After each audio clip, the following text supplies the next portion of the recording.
Terima kasih Anda masih bergabung bersama kami. Pemirsa, indeks harga saham gabungan atau IHSG ditutup rebound signifikan di atas 7.400-an di perdagangan di hari Rabu. Dorongan besar kembali datang dari sektor teknologi dengan saham DCII menguat signifikan, sentuh ARA usai kembali diperdagangkan. Indeks harga saham gabungan kembali tutup zona hijau setelah melemah di perdagangan hari sebelumnya. Mengutip data Bursa Efek Indonesia, IHSG tercatat melesat 124 poin atau melonjak 1,70% ke level 7.469,23 di perdagangan Rabu. Kenaikan IHSG topang semua indeks sektoral di BEI. Sektor yang paling tinggi antara lain sektor teknologi melesat 7,93%, sektor perindustrian menguat 2,91%, sektor properti dan real estate melaju 2,39%, sektor barang baku naik 2,05%, sektor energi terapresiasi 0,81%, sektor transportasi dan logistik menguat 0,79%, sektor barang konsumen primer naik 0,72%, dan keuangan melaju di 0,53%. Kenaikan signifikan IHSG masih ditopang penguatan saham konglomerasi. Saham DCI tutup menguat 19,19% dan sentuh ARA di level Rp346.725 per saham dan menyumbang 62,24 indeks poin. Saham DCI rebound signifikan usai gembok suspensi dicabut oleh BI di perdagangan Rabu. Saham ASI tutup menguat 5,54% di level Rp4.950 per saham dan berkontribusi 11,53 indeks poin. Saham PANI tutup menguat signifikan 10,78% di Rp16.700 per saham, berkontribusi 6,74 indeks poin ke penguatan IHSG. Pergerakan IHSG di Rabu diwarnai sentimen Amerika Serikat memutuskan untuk menurunkan tarif bea masuk resiprokal atas barang Jepang dari 25% menjadi 15%. Presiden Amerika Serikat Donald Trump mengatakan bea masuk turunkan mengingat Jepang telah berkomitmen untuk menanamkan modal senilai $550 miliar Amerika di Amerika, serta bersedia untuk merelaksasi ketentuan impor mobil dan beras Amerika. Dari berbagai sumber untuk ADX Channel.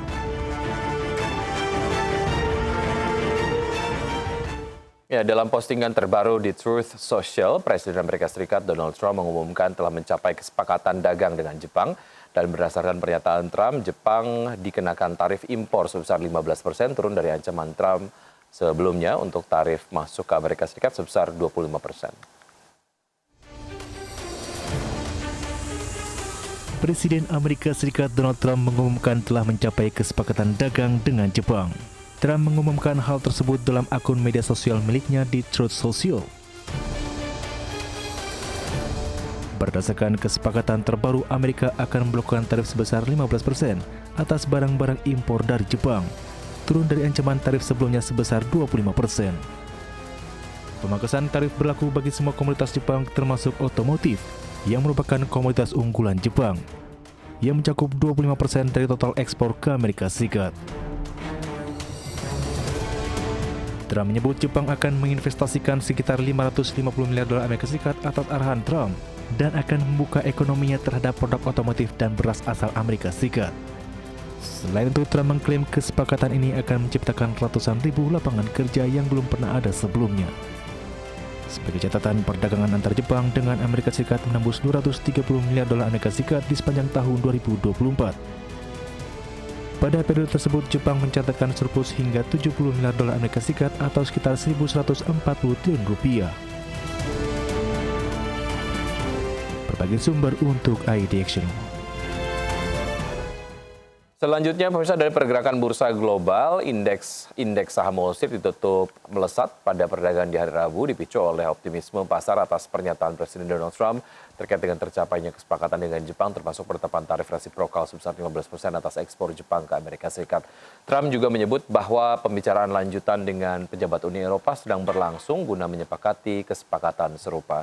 Data selengkapnya pada hari Rabu, pemirsa, indeks S&P 500 menguat 0,78% ke level 6.358, mencetak rekor tertinggi sepanjang masa ke-12 sepanjang tahun ini. Indeks Nasdaq Composite naik 0,61% dan berakhir di level 21.020, mengukir rekor tertinggi dan menandai penutupan pertama di atas level psikologis 2.000. Kemudian indeks Dow Jones Industrial Average ditutup melonjak 1,14% ke level 45.010. Angka ini hanya terpaut sekitar 4 poin dari rekor tertingginya. Sementara itu dari bursa saham Eropa, pemirsa mendekati level tertinggi dalam 2 minggu yang dipimpin oleh saham otomotif karena investor mengantisipasi kemungkinan kesepakatan antara Amerika Serikat dan Uni Eropa.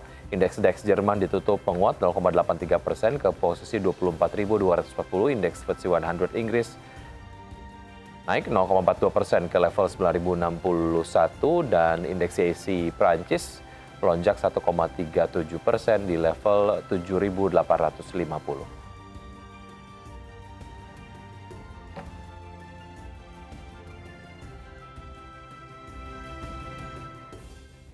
Ya, untuk berbincang pagi hari ini, kita sudah terhubung bersama Mas Patrick Georgi, Research Analyst FAC Sekuritas Indonesia. Selamat pagi, Mas Patrick.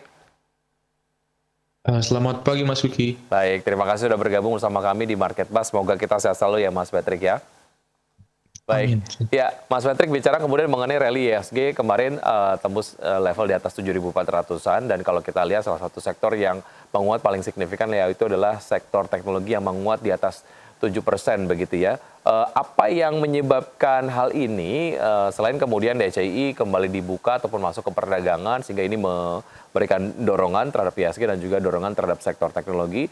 Ada hal lain nggak yang kemudian menjadi hal yang dinilai favorable lah di sektor teknologi dari point of view investor? Oke, benar sekali ya Mas. Memang kemarin pergerakan dari sektor teknologi memang sangat masif sekali dan menjadi salah satu penopang utama. Dan juga bahkan kalau kita lihat secara historical di bulan ini, yang di mana bulan Juli itu menjadi bulan yang selalu mencatatkan kenaikan ya selama 5 tahun terakhir. Kita lihat pergerakannya di bulan ini itu teknologi mencatatkan kinerja yang sangat positif sekali. Kita lihat itu pergerakan ini muncul setelah kita lihat rilis dari kebijakan suku bunga Bank Indonesia ya. Yang kalau kita lihat kebijakan suku Bank Indonesia yang dipangkas 20 basis point per tanggal 16 Juli kemarin langsung direspon sangat positif oleh sektor teknologi gitu ya. Kalau kita lihat per tanggal 16 sampai sekarang sektor teknologi sendiri sudah menguat hampir sekitaran 30%. Dengan saham DCI sebagai penopang dan juga saham Entek gitu ya sebagai market leadernya kedua saham ini gitu. Jadi kalau kita lihat dari sisi sentimen suku bunga yang lebih rendah secara teoritis maka sektor teknologi ini dari sisi pendanaannya akan jauh lebih mudah gitu ya untuk melakukan ekspansi dan semacamnya. Jadi kita lihat dari sisi sensitivitas sektor ini yang paling merespon sangat positif dari penurunan suku bunga itu. Oke, walaupun seharusnya memang sektor properti seharusnya merespon lebih positif ya, tapi kemudian pergerakannya normatif saja begitu. Ini memang menunjukkan daya beli masyarakat terkait dengan produk-produk properti memang sedang lesu atau seperti apa, Mas Patrick? Kalau kita coba bandingkan ya antara teknologi dan properti memang teknologi bisa kita bilang yang paling sensitif, tapi untuk properti kita coba combine dengan daya beli, memang daya beli masyarakat kita juga saat ini dalam kondisi yang kurang begitu baik gitu ya, walaupun secara teoretikal harusnya properti juga terdampak. Kalau kita lihat pergerakan sektoralnya juga bisa dibilang sektor properti ini yang cenderung lagging gitu ya, dan berpotensi juga akan terjadi shifting ke sektor ini karena memang harga dari emiten-emiten teknologi dan sektoralnya sudah dibilang lebih overheating gitu ya, jadi harus ada cooling down terlebih dahulu gitu Mas. Oke, karena sudah menguat ataupun sudah overbought begitu nanti kemudian akan dilepas terlebih dahulu dan sektor yang kemudian dituju ataupun mungkin sudah ditandai quote-unquote oleh pelaku pasar adalah sektor properti karena sebenarnya secara harga masih menarik begitu ya, masih kemudian murah begitu untuk sektor properti untuk beberapa sahamnya.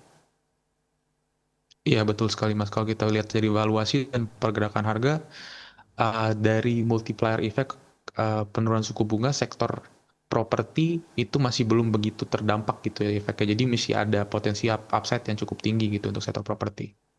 Baik, jika kemudian kita secara sektoral tadi kita sudah bahas terjadi penguatan signifikan lah ya di sektor teknologi. Kalau kita bicara spesifik mengenai saham-sahamnya, artinya kan ini sudah mengalami penguatan begitu. Apakah memang ini adalah menjadi sebuah momen yang juga kita bisa jump in untuk bisa kemudian ride the wave gitu, excitement dari investor terhadap sektor teknologi atau masuknya nanti aja dulu karena menurut Anda terlalu mahal secara valuasi, Mas Patrick?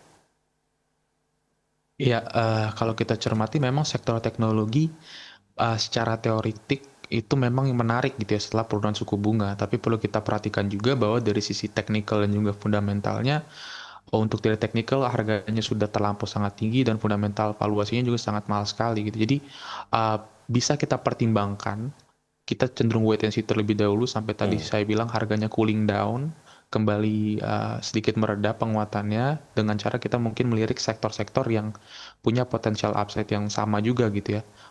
Dengan kondisinya juga belum rally begitu signifikan akibat penurunan suku bunga. Baik, kita bicara spesifik mengenai saham DCI yang kemarin sudah kemudian bisa diperdagangkan kembali begitu. Setelah kemudian dibuka suspendnya di perdagangan terus menguat signifikan lagi begitu ya. Nah, untuk DCI sendiri secara valuasi sudah terlalu mahal ya? Iya Mas, kalau kita lihat secara valuasi memang saham DCI ini sudah terlampau mahal, dan kalau kita bicara katalisnya juga, selain dari penurunan suku bunga kemarin yang direspon positif juga oleh DCI, di mana kalau kita lihat pergerakan chartnya per tanggal 16 setelah memang diputuskan kita memangkas 25 basis point, sahamnya itu langsung rally gitu ya. Itu ada dari selain dari sentimen tersebut, kita ada lihat dari sentimen Fitch Rating juga yang kalau kita cermati rating terhadap DCI ini juga terlihat dinaikkan ke level stabil. Itu juga menjadi salah satu katalis penopang untuk sektor ataupun emiten DCI ini gitu. Baik, kalau kita bergeser ke beberapa isu global, Mas Petek, tentu saja masih terkait dengan tarif resiprokal yang diterapkan oleh Amerika Serikat ke beberapa mitra dagangnya. Fiksasi sudah kemudian dapat dilihat dengan Jepang 15%. Ada juga optimisme terkait dengan kesepakatan yang akan kemudian mulai diperbincangkan antara Amerika Serikat dengan pemimpin-pemimpin dari negara-negara Uni Eropa begitu. Yang most likely juga mungkin mereka sudah bisa menebak kemana arahnya begitu ya. Nah, ini juga nampaknya membuat saham-saham ataupun bursa-bursa global, salah satunya adalah Amerika Serikat, ini menyentuh rekor terbarunya begitu. Sejauh mana ini akhirnya juga akan memberikan dampak yang kurang lebih sama terhadap pergerakan IHSG sampai dengan akhir pekan nanti, Mas Patrick?